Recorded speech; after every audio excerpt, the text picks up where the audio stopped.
you about playing video games in detention. Miss Quistis, may I remind you that I am a human being, and even the most unworthy of us have the right to pursue happiness. From what I hear, you pursue it on all consoles, but this is an institution of learning. You can hunt your zombies on your own time. Yeah. In case you were wondering, yes, this story is about me. I wasn't always stuck in this RPG tutorial schoolhouse. All I ever wanted to do was skip ahead and jump right into the game. But this was not one of those times. And LeBron, Lord, she was like Omochao in Sonic Heroes. Already annoying and totally uninspiring features. Yeah, but trust me, the game's about to get better. Alright, as part of detention, we're having a group project. Don't we all sound excited? The infamous school project. I hated these things. It's like online multiplayer, and it's anything but collaborative. Sooner or later, your team members leave, or they turn on you and start teabagging your corpse. Now, Gordon, Lord forbid I receive another essay on Half-Life or Final Fantasy diorama. What do you got against chocobos, Quistis? They are beautiful, majestic creatures. Also, may I remind you that Final Fantasy is an incredible philosophical analogy, because even though it's called Final Fantasy, they keep making more. Be that as it may, this is an important detention assignment, and I trust you to leave all mythological theories out. A thorough essay on Mendel and his life work and his studies in genetics should be easy even for you. The split pea guy? Oh, come on, Quistis. How can you even expect me to write an essay on planets without any zombies? As such, I'm teaming you up with Simon Sesame. Sweet mother of Bayonetta! How could Quistis do this to me? This was worse than the time I ran out of ammunition in Resident Evil 3. It was absolutely foolish to think I was going to survive against the nemesis, Simon Sesame. What a joke. Even his name, Simon, like Castlevania 2, a meaningless and pointless entry into the history of my epic linear storytelling. This was it. I was in dead space and no one could hear me scream. I was going to have to do the whole project by myself. Simon had an annoying reputation amongst all classmates of being less helpful than the AI in Left 4 Dead. And that's exactly what I was. Left 4 Dead.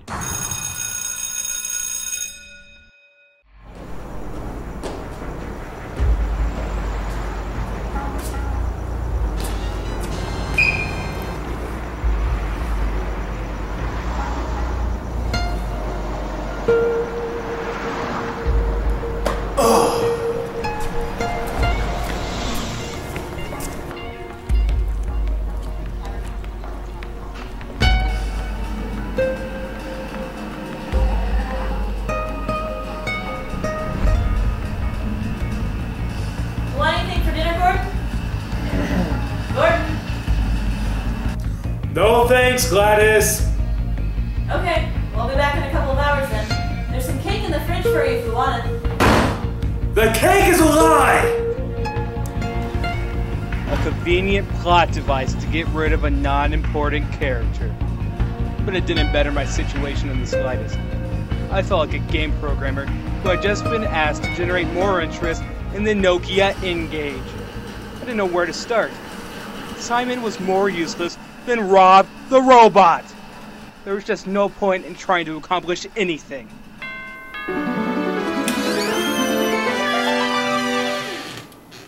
Are you ready to play, Gordy? Enter the sexy female supporting character, my Lara Croft. And don't be fooled by the stereotype. She was my woman without a doubt. She was the Cortana to my Master Chief, the Zelda to my Link, the Aku Aku to my Bandicoot. And I knew how to treat her right. How's my Laura today? She was a very normal woman, but she was awfully fun to be around. She was right whenever she came into the room. She was the type of girl that every gamer wanted. She really loved playing with the Wii. The type who would let a man play Sonic the Hedgehog and Super Mario Bros. To his heart's content, but was more than willing to play Dig Dug and BioShock at night. Are you interested in playing some Mass Effect? Sorry, baby, I'm not in the mood. What's the matter, Gordy? I feel more pointless than downloadable content for Pac-Man. This is serious. You have no idea. I just got paired up with a worse villain than Andros from Star Fox 64. All head and no body. Huh? The man is a loser. A certified PC user. The kind of guy who needs a strategy guide. The kind of jerk who has no problem letting a PC play for him if he's not in the mood. The man's worse than the Red Ring, baby, and I mean that with every mana point I've earned. Oh, dear. This is a cruel world we live in, baby. The kind of world where a man only needs to prove himself by his multiplayer statistics. Oh, my poor Gordy. How I long for the world of my youth. Back when Atari was hippin' and NES was the word. Back before they made a Super Mario Brothers movie. Oh, I hate that movie. Me too, baby. Me too. But you can't let this get you down, Gordy. I'm sorry, baby. It's in my blood. My heart is in the game. Baby, don't you remember the time that you fought King DDD? It took me 6.5 hours in a Red Bull, but I did it. Or the time that you defeated King K. Rool? First and last time I cried. Or the time that you completed Majora's Mask real time in only 74 hours? That was the day I knew I had to have kids. You can do it, Gordy. You have all the power, courage, and wisdom that you need. And now, you have to go complete that essay. What? Wait, how did you know about the essay? A woman knows everything. A woman is the only game that you can play with all you want, but never know how it works. Damn straight. Maybe she was right. I mean, there was no chance of getting the essay done unless I really worked on it. The end boss never gets easier unless you build up the avatar strength necessary to stand your ground. But it was so mind-numbingly difficult.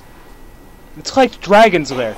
You just fail and fail and fail until you memorize all the steps and can beat the game in one sitting. I tried to divert my mind. Nothing worked. Pac-Man did nothing. Sonic couldn't help me. Neither did Contra. I even tried Doodle Jump. But nothing. It was enough to make me want to turn off the console and curl up and die.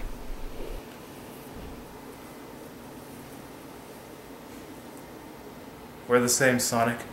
We're no longer important.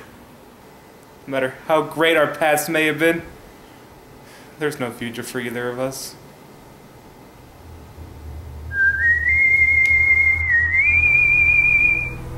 Mr. Freeman. Master Chief? You can't give up now. Has giving up on any video game ever worked? Well, no. Exactly. But there's no point in continuing, Chief. I'm no good at writing a biology essay, and besides, Simon is sitting on his keister, laughing at me as we speak. So what? What? Who cares if he's laughing at you?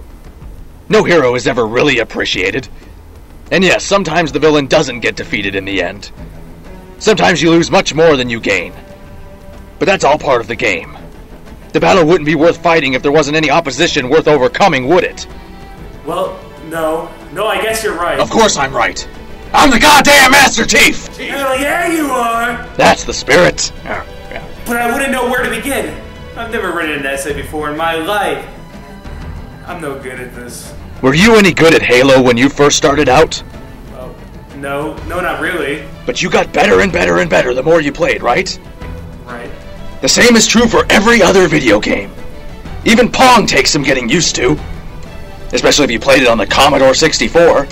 Oh boy, that was a disaster. You have this, Gordon. You've spent half-life playing video games and still haven't learned the most valuable lesson yet. You're always improving. That's why there's a scoreboard. Not to rate yourself against others, but to rate yourself. To know where you stand. Sometimes you see traits you like, and sometimes you see traits you don't like. But it's up to you to use the traits you have. Yeah. Wait. Traits? Traits? Traits!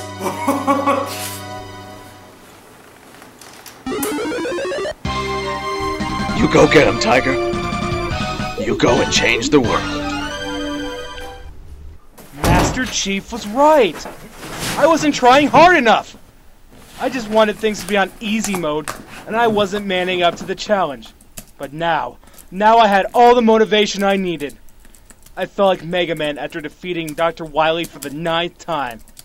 I had all the Chaos Emeralds, and I found the Banana Horde. I had crushed Dr. Cortex and had mastered the power of Light Eco. I was in the zone of the Enders, and it was time for Red Dead Redemption. The Call of Duty had been answered, and it was Modern Warfare, baby!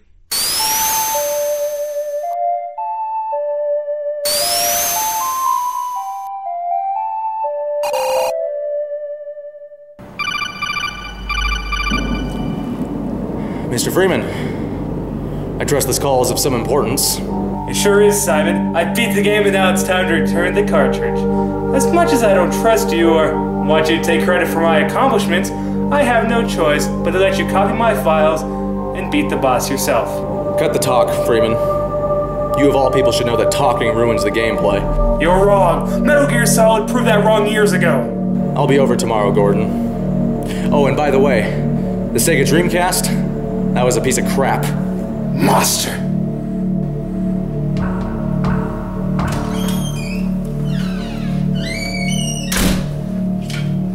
Mr. Freeman? Simon Sesame? Is this honestly your fortress of power? This is my home, yes? I've seen better house designs in Minecraft. Enough of your pathetic PC insults. The report is due in an hour. Indeed. What are you doing? Gordon, you're a good gamer, I admit, but you're like an Atari 5600 by today's standards. Completely obsolete. You're too advanced for your own good, Simon. Sure, I'll admit the PC is a powerful gaming system, but it doesn't belong in the hands of gamers. We belong in front of a TV set with a good linear story and a controller in our hands. You're foolish. The PC is what even gave you the opportunity to play those games in the first place. But enough of this. I know your methods, Gordon, and now you're going to give me that essay. How do you even know how to wield a gun such as that?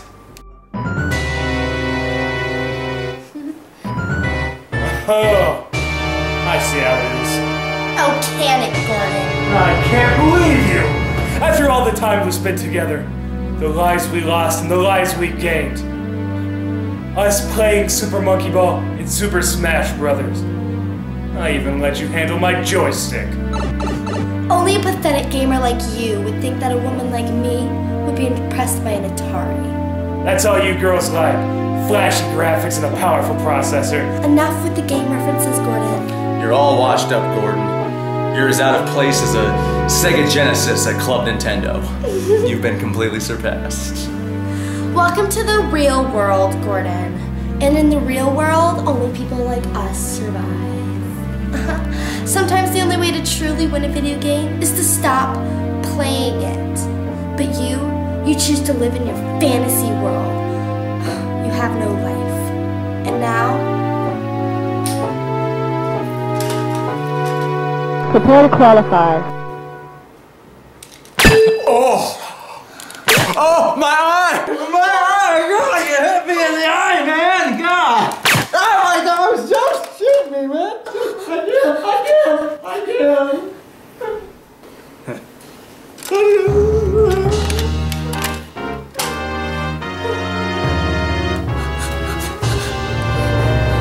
You made your choice, sweetheart. You got swept up in the arms of the Game Boy and forgot your game gear. I do know about the real world, and I'm always prepared to face it. But I enjoy exploring my own little world, because there's so many more friendlier people in it. You're right. I don't have a life. I've chosen to have many. And it looks like your friend down there could use a couple right now.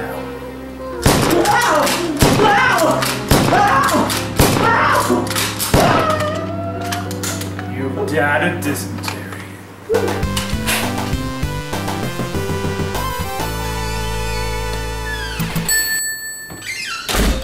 Ow. Shut up. Ah, jeez. Yeah. You know, I was really gonna miss Lara Croft. But it's just like the great poet Miyamoto once said, my princess is in another castle. And you know, sometimes you do lose more than you gain. Sometimes there's even a secret villain in the end that you never saw coming. But I'm happy with it. I now can see things as they really are, and not just an illusion. And I have my video games to thank for it. The truth is, a video game is a lot like life. You never know what kind you're gonna get. Unless you read the instruction manual, or God forbid get a strategy guide. And, well, okay, maybe that's not the best analogy. But video games are a lot like Mendel's theory of genetics. Sometimes you get traits that you like, and sometimes you don't. But there's always good traits that remain, no matter where the game goes. Without Mega Man Classic, there'd be no Mega Man X. Without Jak and Daxter, there'd be no Uncharted. So maybe we shouldn't be too hard on the failures, like Sonic Heroes or Castlevania 2, or, well, okay, we can all unanimously hate E.T. and Dr. Jekyll and Mr. Hyde. But the point is, without bad games, there'd be no good games. Our traits don't define us. How we use them defines us. And how we play video games determines the enjoyment we get out of them. Awesome!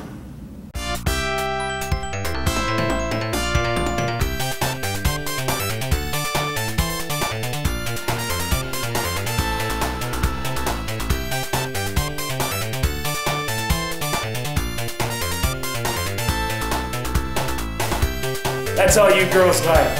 Flashy graphics and a powerful processor. Oh, and by the way, the Sega Dreamcast, that was a piece of crap.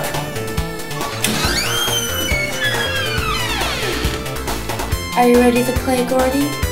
Lord forbid I receive another essay on Half-Life or Final Fantasy diorama.